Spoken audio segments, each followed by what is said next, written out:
네, 2부의 주제입니다. ETF 투자의 가장 유리한 계좌는 저희가 항상 이 시간에 ETF에 관련된 설명들도 많이 드리고 또 금요일은 쉬운 ETF 읽어주기 시간으로 진행이 되고 있는데 ETF 투자하실 때 주식 계좌만 있는 건 아닌 것 같아요. 어떤 계좌들이 있나요?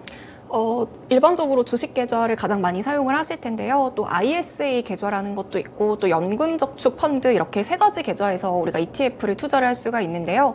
각 계좌마다 특징이 다르고 장단점이 다르기 때문에 내 목적에 맞게 계좌를 선택을 하시면 여러 가지 절세 혜택이라던가 다양한 혜택을 받을 수가 있기 때문에 오늘 이 시간 각 계좌의 특징과 장단점을 함께 살펴보도록 하겠습니다. 네, 계좌에 따라서 조금 더 돈을 아끼고 더 수익을 크게 낼 수 있는 방법들이 있을 것 같습니다. 그럼 가장 첫 번째로 주식 계좌부터 알려주세요. 네, 일반적으로 우리가 주식 계좌에서 ETF를 거래를 할 때는 다들 아실 것 같아요. 가장 쉽게 할 수 있기 때문에 장점을 네. 이제 제가 세 가지로 구분을 해봤는데요. 일단 첫 번째는 이미 주식 계좌가 있는 분들은 그대로 사용을 할 수 있기 때문에 간편하다는 점이 첫 번째 장점으로 꼽을 수 있겠습니다. 네. 내가 이미 주식 계좌가 있다면 따로 ETF용 주식 계좌를 만들 필요 없이 그냥 사용하고 있던 계좌 그대로 투자를 하면 되기 때문에 간단하게 사용할 수 있다는 게 첫 번째 장점이고요. 또 두 번째 장점은 입출금이 또 자유롭고 간편하다는 것이 이제 두 번째 장점이라고 볼 수가 있겠습니다. 일반 주식 계좌에서 거래를 할 때는 세제 혜택이라던가 여러 가지 세액공제를 받기 위한 기간이나 금액의 제약을 받지 않거든요. 네. 그래서 내가 원하는 때 언제든지 자유롭게 매수하고 매도를 할 수 있습니다. 당연히 중도 해지에 대한 걱정도 없고요. 입출금을 자유롭게 할 수 있다는 게 두 번째 장점이고요. 또 마지막 장점은 투자 상품에도 제한이 없다라는 점입니다. 일반 주식 계좌니까 당연히 주식도 가능하겠고 ETF도 가능하고 또 해외 ETF, 해외 주식도 가능하고 레버리지, 인버스 여러 가지 상품에 자유롭게 투자를 할 수 있다는 게 마지막 장점이라고 볼 수 있습니다. 네, 확실히 주식 계좌는 그냥 간편하고 편리하고 자유롭게 할 수 있다는 게 가장 큰 장점인 것 같습니다. 갖고 계신 계좌로 바로 ETF 투자해 볼 수 있으니까요. 그럼 주식 계좌의 단점은 뭘까요? 네, 말씀하신 것처럼 주식 계좌의 장점이 자유로움이라면 단점은 세금 혜택에 대한 어떤 혜택을 받을 수 없다는 건데요. 배당을 받으면 그 배당에 대한 15.4% 배당 소득세도 내야 되고요. 또 우리가 연말정산을 할 때 따로 공제받을 수가 없다는 것도 단점이라고 할 수 있습니다. 네, 세금에 대한 혜택이란 이런 부분들이 상당히 좀 부족하군요. 그러면 말씀 주셨던 세 가지 계좌들 가운데 나머지 계좌들은 세제에 대한 혜택이 좀 있나 봐요? 네, 세금 혜택을 받기 위해서 많이 사용하는 계좌가 일단 첫 번째로는 ISA 계좌인데요. 네. 이 ISA 계좌는 이 계좌 하나만 있으면 예적금도 할 수가 있고요. 또 주식, 펀드, 파생 상품에도 투자를 할 수 있기 때문에 이 ISA 계좌를 만능 재테크 통장이라고 이렇게 부르기도 합니다. 이 ISA 계좌는 은행이나 증권사에서 개설을 할 수가 있는데요. 네. 이 금융기관 통틀어서 딱 하나의 계좌만 만들 수가 있고요. A은행에서 두 개 만들기라던가 A은행에서 하나, A증권사에서 하나 이런 식으로 복수의 계좌를 만드는 것은 불가합니다. 네, 딱 한 개의 그런 금융사에서만 만들 수 있다는 게 좀 특징이네요. 그럼 ISA 계좌, 물론 이제 갖고 계신 분들도 상당히 많으실 것 같은데 어떤 특징이 있는지 좀 알려주세요. 특징을 설명드리기 전에 이 가입 기간과 납입 한도를 이해해야 이제 특징을 연결 지을 수가 있을 것 같은데요. 네. 일단 ISA는 내가 계좌를 만들면 의무적으로 가입해야 되는 기간이 3년이에요. 네. 그리고 이 3년이 지나면 최대 2년까지 연장을 더 할 수가 있는데요. 그래서 우리는 이 ISA 계좌로 총 5년을 가입할 수가 있습니다.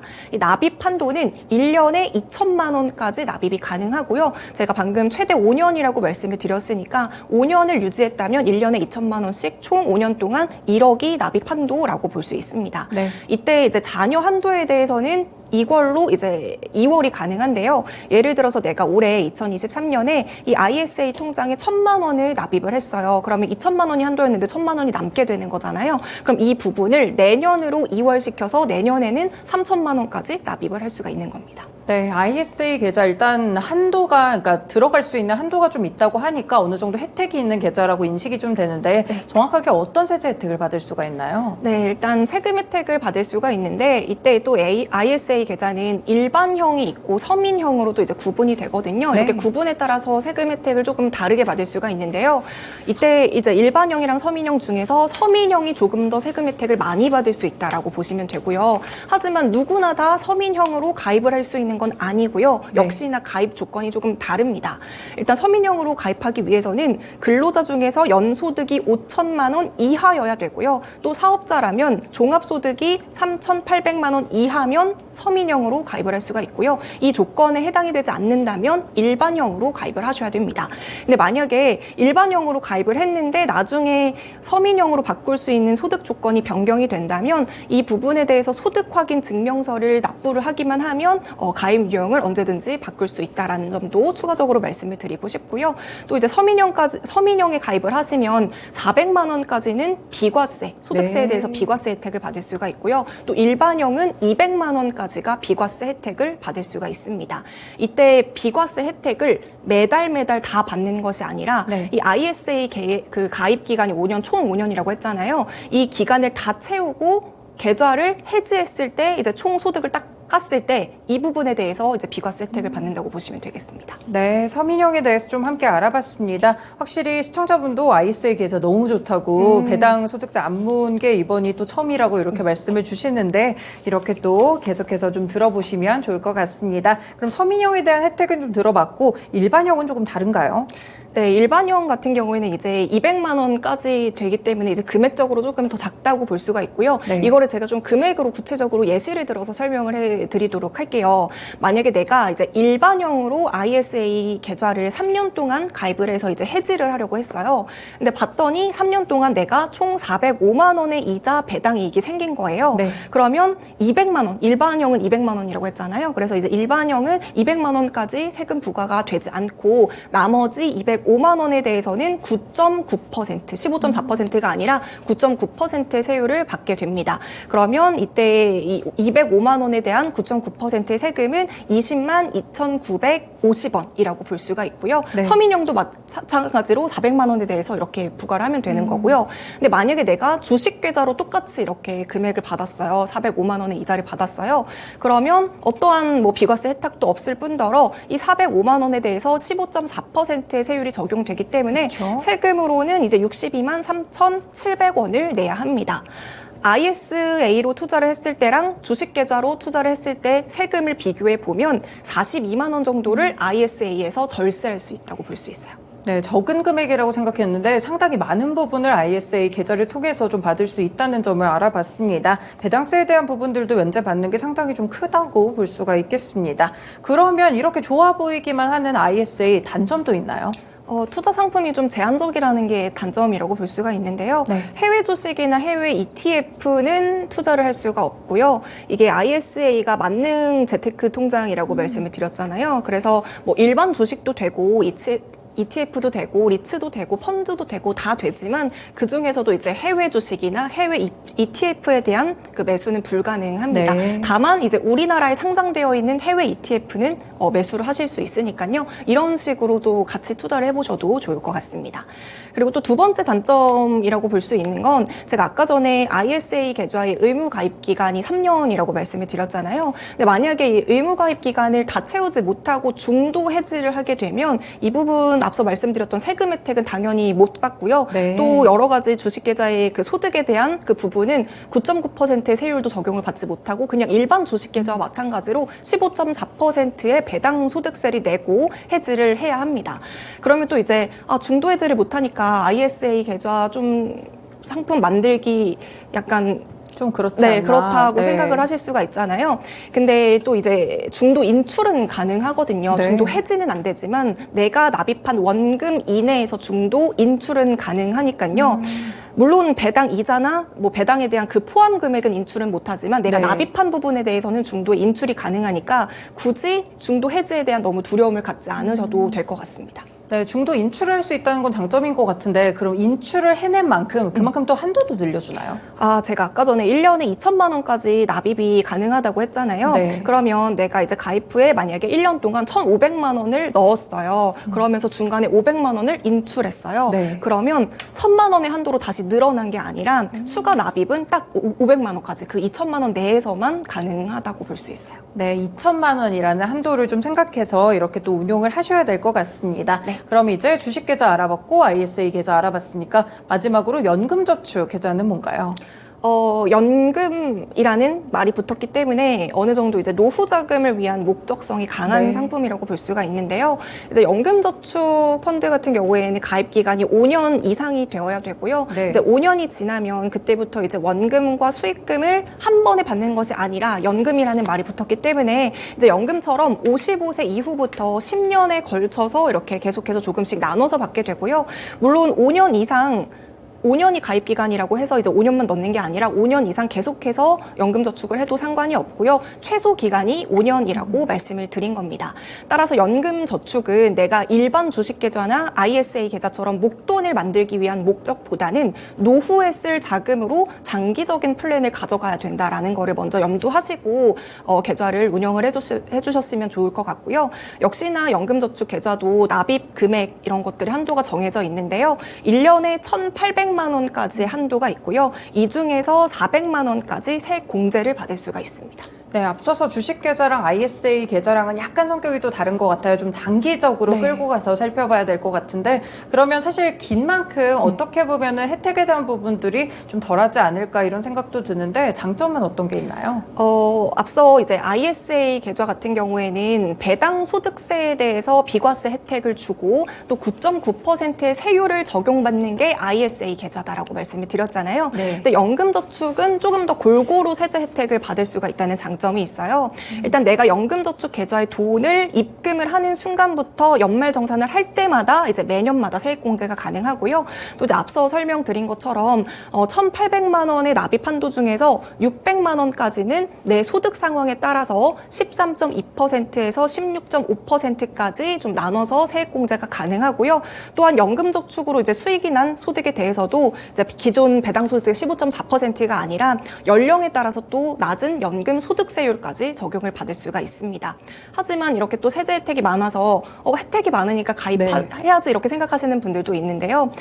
어쨌든 이거는 55세 이후에 받을 수 있기 때문에 목적에 좀 맞게 가입을 하는 것이 중요할 것 같습니다. 그러면 이제 연금저축의 단점이라고 보면 기간이 너무 길다는 걸까요? 네, 그 기간이 좀 나중에 받을 수 있다는 네. 게 좀 어떻게 보면 단점이라고 볼 수가 있을 것 같은데요. 더불어서 연금저축은 또 투자할 수 있는 상품이 ISA보다 훨씬 더 제한적입니다. 왜냐하면 네. 노후 목적이기 때문에 안정적인 상품 위주로만 투자를 할 수가 있거든요. 그래서 주식 투자도 불가하고요. 또 레버리지 인버스 당연히 불가하고요.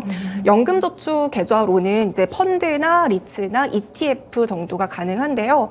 제가 개인적으로 연금저축 펀드에 좀 적합한 ETF 상품이라고 한다면 네. 우리 제가 ETF 파헤치기 시간에 제가 처음으로 소개했던 지수 추종하는 뭐 네. S&P 500이라던가 뭐 나스닥 100 이런 상품이 장기 투자 상품으로 좀 적합하지 않을까라는 생각이 듭니다. 네, 약간은 좀 안정적인 상품들을 넣어놓고 장기적으로 운용을 할 때 좀 장점이 있는 그런 계좌라고 보시면 될 것 같습니다. 그럼 두 번째 단점은 어떤 게 있을까요? 네, 역시나 이제 중도 해지에 대한 좀 부담감이 있습니다. 중간에 해지를 하게 되면 내가 그동안 받았던 세제 혜택을 그대로 다 토해내야 되고요. 네. 또 내가 세액공제를 받지 않은 원금은 하지만 또 이제 역시나 중도에 인출이 가능하다라는 점을 좀 알아두시면 좋을 것 같고요.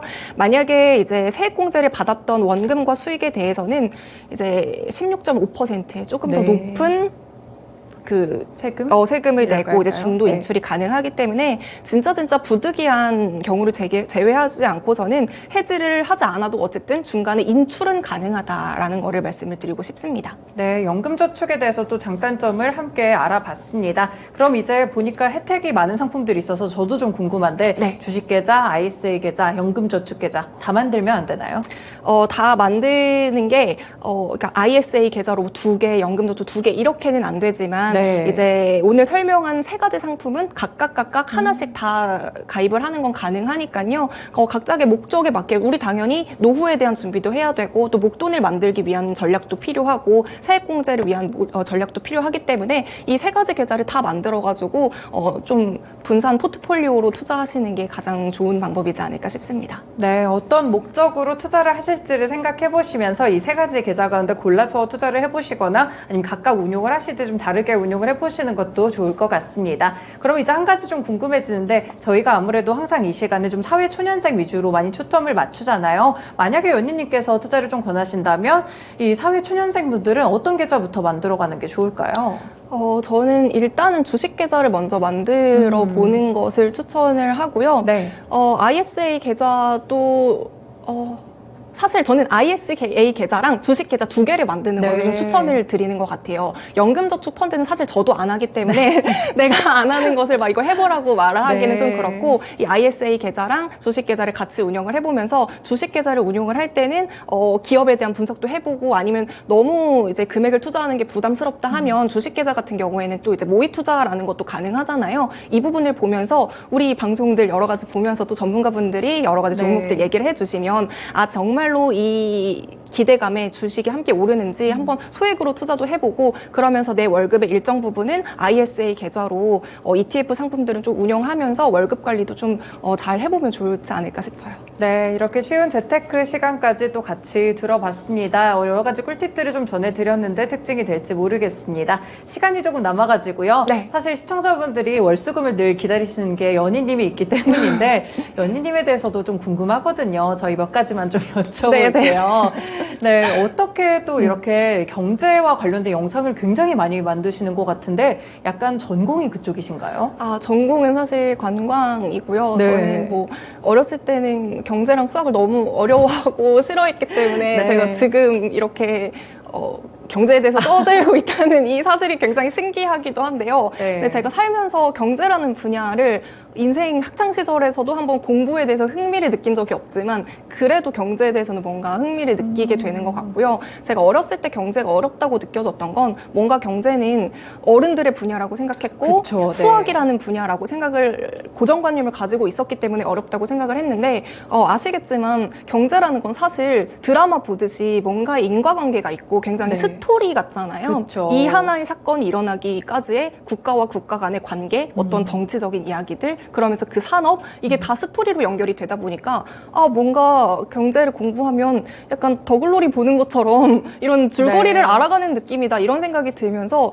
경제에 대해서 좀 흥미를 가지게 된 것 같습니다. 네, 그렇군요. 오늘 보니까 사실 오늘뿐만이 아니고 연희님이 정말 산업 전반에 대한 여러 가지 정말 지식들이 좀 풍부하신 것 같은데 평상시에 그럼 이런 산업이나 경제에 대한 지식들을 어떻게 습득을 하시나요? 저도 이제 뭐 반도체, 2차 전지, 뭐 여러 가지 산업들이 계속해서 테마들이 움직이잖아요. 그럴 때마다 우리는 또 산업에 대해서 공부를 해야 되는 입장이잖아요. 근데 우리가 또 전공이 아니다 보니까 이런 부분들이 어렵기 때문에 저 같은 경우에는 이제 증권사 리포트에서 산업 부분과 관련한 것들을 좀 찾아서 보는 편이고요. 또 리포트들 중에서 굉장히 세세하게 기초자들을 위해서 알려주는 그런 리포트가 많기 때문에 찾아보고, 또 관련한 책이나 유튜브도 굉장히 많이 좀 찾아보는 편입니다. 네, 연희님이 이렇게 또 공부 꿀팁까지 전해주셨습니다. 참고해보시면 좋을 것 같고요. 마지막으로 마그마님이 이슬만 드시는지 여쭤보네요.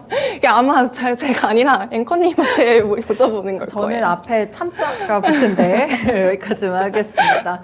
네, 연희님 또 유튜브 운영하고 계시니까요. 채널 홍보 한 번만 더 해주세요. 네, 제 유튜브 채널에는 이제 아마 처음 주식을 접하거나 경제 공부를 어떻게 해야 될지 모르시는 분들에게 좀 기초적인 내용들의 이야기를 전달하는 채널이거든요. 그래서 좀 기초적인 내용이 궁금하거나 정말 사소한 거가 어렵다 하시는 분들은 제 채널에 오셔서 댓글 남겨주시면 또 추가적으로 다양한 영상들 제작해 보도록 하겠습니다. 네, 연희님과 항상 월요일과 수요일 그리고 금요일에 함께하고 있으니까요. 많은 관심 부탁드리겠습니다. 연희님 이제 보내드릴게요. 고맙습니다.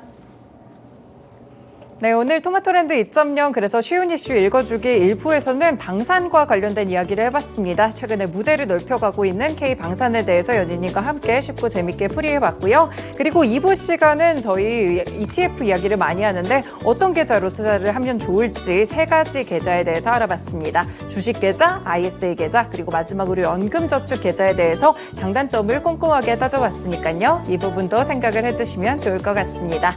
지금까지 다양한 투자 판단에 도움이 되는 말씀들 전해드렸는데요. 특정 종목의 상승과 하락을 보장하지는 않습니다. 토마토랜드 여기서 마치겠습니다. 남은 시간도 성공 투자하시길 바라겠습니다. 고맙습니다.